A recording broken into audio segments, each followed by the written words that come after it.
Ukraine formally wishes to join NATO. NATO is both a military alliance and a collection of countries with shared values.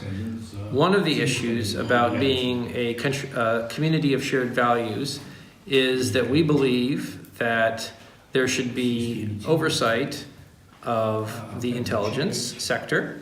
So the law on national security also foresees a law on the SBU.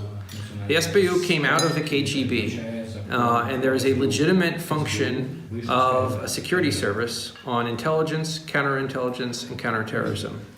As a legacy of an earlier era, the SBU also has functions which intelligence services should not have. The anti-corruption function and the economic function, if you will. If you were to ask Ukrainian businessmen what the number one concern they have, not American businessmen, and I talked to somebody who talked to 2,000 Ukrainian businessmen over the last 6 months, he told me that by far and away the worst issue is the SBU putting pressure on Ukrainian business. That's not the purpose of an intelligence service in a democratic country.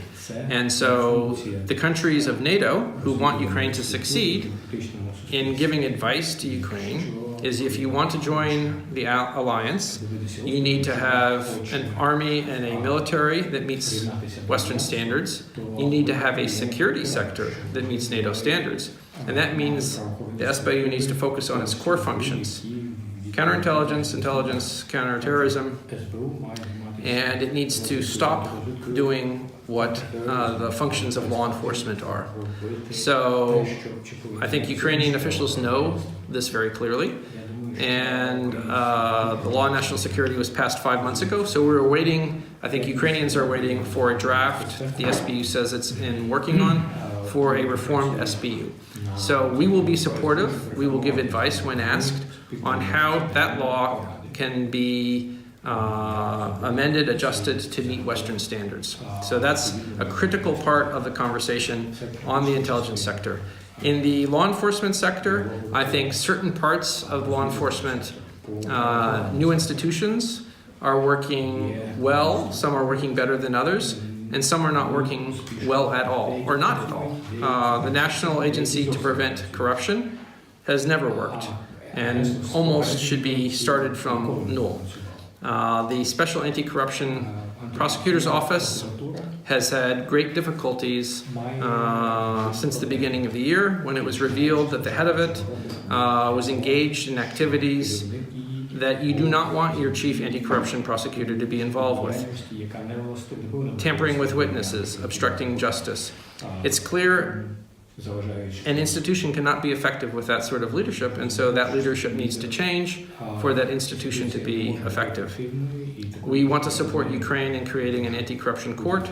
The process of selecting judges has been delayed and difficult, but we want that court to succeed because we want Ukraine to succeed, and we want Ukrainians to feel that when people commit crimes, when there are corrupt officials, there is someone who can do a fair investigation, there is a prosecutor dedicated to carry the case forward, and there's a court with honest judges that can try that sort of high-profile case.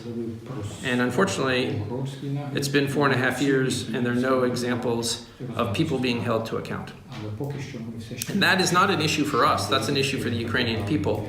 But we as partners are ready to be supportive to create the mechanisms to deliver justice to Ukrainians, and then also foreign investors when they come here to try to create jobs and value in Ukraine.